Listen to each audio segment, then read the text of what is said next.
नमस्कार, मैं हूं अभिलाषा दुबे। स्वागत करती हूं आप सभी का इंसाफ की आवाज में। आइए नजर फेरते हैं आज के मुख्य समाचारों पर।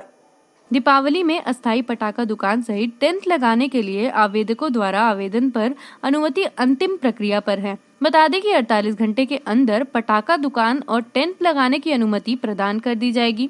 एसडीओ ने बताया कि इस वर्ष अस्थायी पटाखा दुकान लगाने के लिए मानगो, जुगसलाई नगर निगम और जमशेदपुर अच्छेस क्षेत्र से कुल 378 आवेदन प्राप्त हुए हैं, जिसकी स्क्रूटनी करने पर भी सभी आवेदन सही पाए गए हैं, जिन्हें सोमवार तक दुकान लगाने की अनुमति दे दी जाएगी। वहीं इन दुकान को लगाने के लिए बनाए जाने वाले टेंट के लिए भी धारकों द्वारा आवेदन दी गई है, जिसमें आमबगान के लिए 6, बिष्टुपुर जी टाउन के लिए 2 सहित विभिन्न क्षेत्रों से एक आवेदन आए हैं। उन्हें भी अनुमति देने की प्रक्रिया जल्द ही पूरी कर ली जाएगी। उन्होंने कहा कि सुरक्षा के दृष्टिकोण से एक दुकान से दूसरे दुकान के बीच में कम से कम 15 फीट की दूरी रखना अनिवार्य है। साथ ही अनुज्ञप्ति में सुरक्षा के लिए दी गई मापदंडों को दुकानदार और टेंट धारकों को पालन करना होगा, अन्यथा जांच में अनियमितता पाने जाने पर उनके खिलाफ कार्यवाही की जाएगी। पिछले वर्ष भी इसी तरह से अनियमितता पाए जाने पर 34 दुकानदारों को ब्लैक लिस्टेड किया गया था और इस वर्ष भी इसी तरीके से ब्लैक लिस्टेड कर दिया गया था। वैसे प्रशासन की ओर से अनुमति से पूर्व ही सिद्धघोड़ा, बारीडीह सहित कुछ स्थानों पर दुकान के लिए टेंट लगना आरंभ कर दिया गया है। फिलहाल इस वर्ष भी प्रशासन की ओर से 3 दिनों के लिए ही पटाखा दुकान लगाने की अनुमति दी जाएगी। मेरे पास क्योंकि हमने जितना नोटिफाइड एरिया है, तीनों नोटिफाइड एरिया से हमने लिस्ट मांग ली है कि किन किन जो खुले मैदानों की सूची है उनके पास से आ गई है, क्योंकि लगभग ये वही लिस्ट है जो हर साल वहाँ पे पटाखों की दुकान है, अस्थायी पटाखों की दुकान है, जिला प्रशासन की तरफ से जो लाइसेंस दिया जाता है। तो पटाखों की दुकानों के जो खाली मैदानों में लगता है उसका लिस्ट आ गया है हमारे पास। 378 जो लोग हैं, 378 लोग ऐसे हैं जिनके आवेदन आए हैं और उनकी स्क्रूटनी करने के बाद वो आवेदन सही पाए गए। तो हम लगभग जो जितने हमारे पास आवेदन आए हैं उसमें हम लाइसेंस इशू करने की कंडीशन में हैं। मुझे लगता है कि कल तक हम उन लाइसेंस को इशू कर देंगे। साथ ही साथ दूसरी चीज़ है कि ये जो पटाखे की दुकानें, जो अस्थायी पटाखे की दुकानें बनती हैं, इसके लिए टेंट के आवेदन आए हैं और टेंट के आवेदन जो है हमने फाइनल उनकी स्क्रूटनी कर ली है।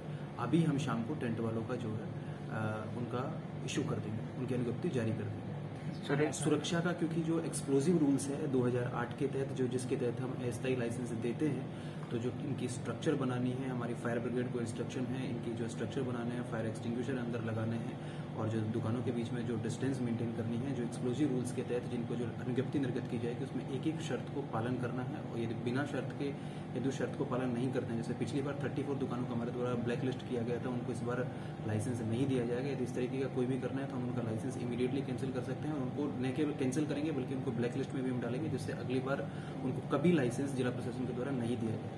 कितने दुकानों के बीच में दूरी बनना है और कितने फीट की दूरी रहेगी? 15 फीट के अराउंड एक से दूसरी दुकान के बीच में जो है दूरी बना के रखनी होती है, जिससे एक दुकान में यदि किसी तरीके की दुर्घटना होती है तो वो दूसरी दुकानों से प्रभावित नहीं हो। दूसरी चीज ये भी रहती है क्योंकि हमारी फायर ब्रिगेड जो हमारा इंस्ट्रक्शन है उसमें फायर ब्रिगेड हमारे सीसीआर में कंट्रोल रूम में तैनात रहेगी 24 घंटे के। जैसे इमीडिएटली कोई किसी तरीके की इस तरीके की दुर्घटना होती है तो इमीडिएटली वहाँ रश कर सके, इन मैदानों में तुरंत पहुंच करके उस घटना पर काबू पा सके।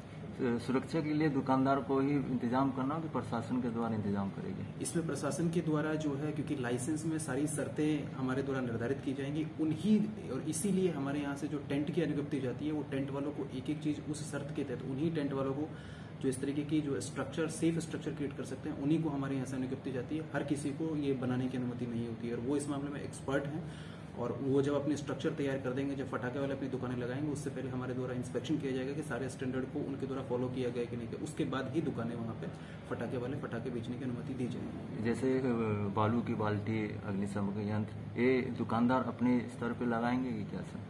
ये टेंट वाला उनको सारी स्ट्रक्चर, सारी चीजें उनको प्रोवाइड करके देता है, वो उसको रेंट देते हैं, उसके आधार पर उसमें फायर एक्सटिंग्विशर भी है, डिस्टेंस भी है, सारा उनका कुर्सी वगैरह का सारा सामान होता है, वो टेंट वाला प्रोवाइड करता है। टेंट के जो आवेदन है सर पूरे जमशेदपुर के मैदानों के लिए है कि पटोली किसी?